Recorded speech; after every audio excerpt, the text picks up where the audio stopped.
They called him the Monster King, as if a name could keep a thing contained. Across the northern fens, fear lived in ordinary gestures. Mothers hung garlic braids and iron charms, not because they trusted them, but because fear needed something to do with the hands. In market towns, merchants spat when the wind came down from the mountain, as if a small ritual could keep a shadow from noticing them. In the capital, people spoke of the Vampire King in practiced tones, half warning, half prayer, until the story itself became a kind of protection. No one living could swear they had seen him closely and returned with details worth defending. They said his castle drank moonlight. They said he took tribute in blood. None of it was certain. What was certain was the silence near his mountain. Roads emptied. Deer refused to graze beyond the beach line. And every few months, the council received sealed letters written in a hand so steady it looked like it had never trembled. Each letter bore the same stamp, a crown and a thorn.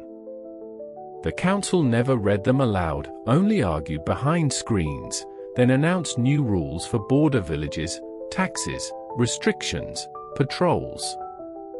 So when a rumor spread that the Vampire King had taken a child into his castle, it didn't move like gossip. It moved like smoke. A girl, they said, poor, from the fens. A lanternless carriage at twilight. A tall cloaked figure leaving frost in the mud. The king has grown bored of shadows, an innkeeper whispered. He wants something living. Her name was Liora, Leo, at home, because pretty names felt dangerous. Her mother had died the winter before. Her father had vanished on a fog-heavy night. She lived with an aunt who loved her truly, but with tired hands and too many worries. Liora worked quietly, water, ash, mending, trying to take up as little space as possible. The night the carriage came, there was no screaming, no thunder, only a soft knock. Her aunt opened the door expecting a neighbor. Instead, a man stood there, cloaked in dark cloth, hair pale as ash, face calm and distant as if he lived behind glass. His eyes were old, not in years, but in depth. "I have come for Liora," he said gently. "She is needed." "Needed by who?" her aunt demanded, shaking. He did not push past her, did not even glance into the house like a hunter. He simply waited. "By the mountain," he answered. "By old promises." "You have no right," her aunt snapped, brave with fear. His gaze lowered, as though restraining something. "I have every right," he said, then added, quieter, "and no right at all." Liora stepped forward, heart tight but steady. Something in the air felt less like threat and more like a plea held behind control.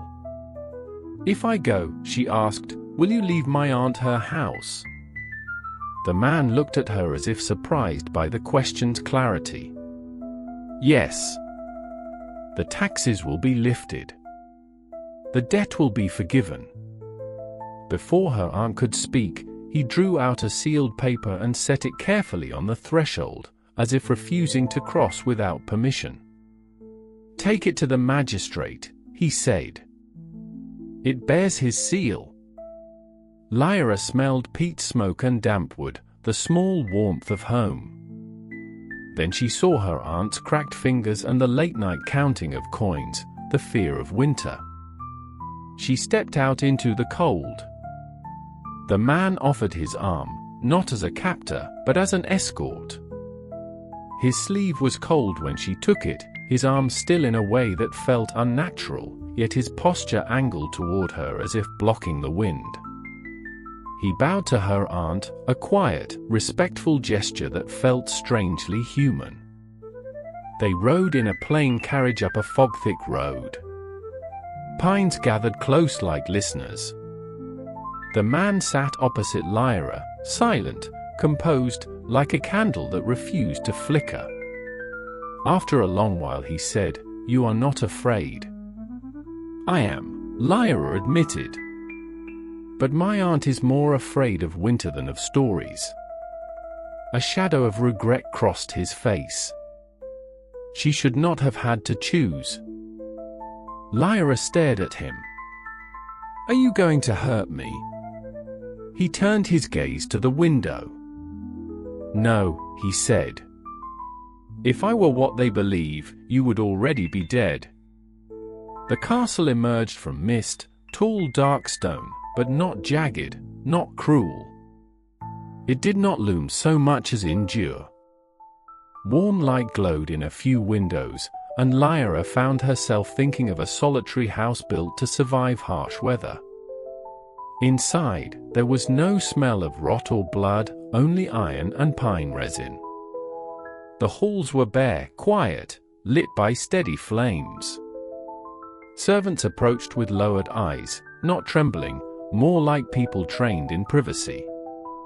A silver-haired woman wrapped a fur-lined cloak around Liora's shoulders. "Welcome," she said softly. "You must be chilled." Liora glanced toward the king, expecting cold commands. He only nodded. "See that she eats. Let her sleep. She is not to be disturbed." Then he walked away without another word, steps leaving no echo. That was the first unsettling kindness. He vanished, leaving her not in chains, but in care. Liora was given a warm room overlooking the valley, heavy quilts, bread and stew and honeyed apples. While she ate with shaking hands, the silver-haired woman mended a child's mitten by the hearth. "What is your name?" Liora asked. "Mara," the woman answered. "I tend the household." "Is he terrible?" Liora asked carefully. Mara's needle paused. "He is as terrible as a storm that chooses where to fall," she said. "People fear storms because storms do not answer to them." Days passed. The castle felt less like a lair and more like a quiet home with careful routines. Liora saw the king only in glimpses, standing in a book gallery, looking down at the valley as if listening, feeding winter birds crumbs in the courtyard. The birds did not flee. That stayed with her. Small mercies began to appear like soft evidence. New boots fit her perfectly. A dangerous door leading to dark stairs was gently pushed shut when she wandered too near. When she woke from a dream with tears on her cheeks, a cup of warm milk waited outside her door the next morning, placed so carefully the surface hadn't rippled. No one said the king did these things. No one needed to. One afternoon, Mara led Liora into a lower wing where old symbols were carved into stone, circles and star-like lines, as if someone had mapped the night with love instead of fear. "The king asked you to come," Mara said. "And you deserve an answer."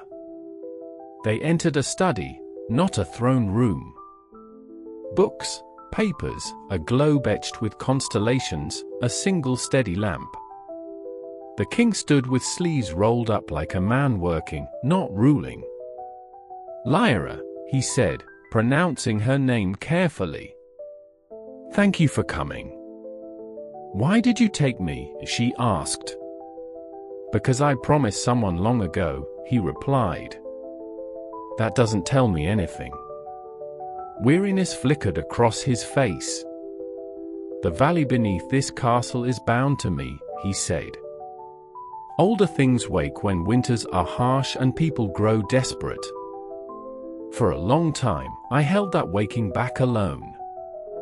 He paused, choosing honesty like a careful tool.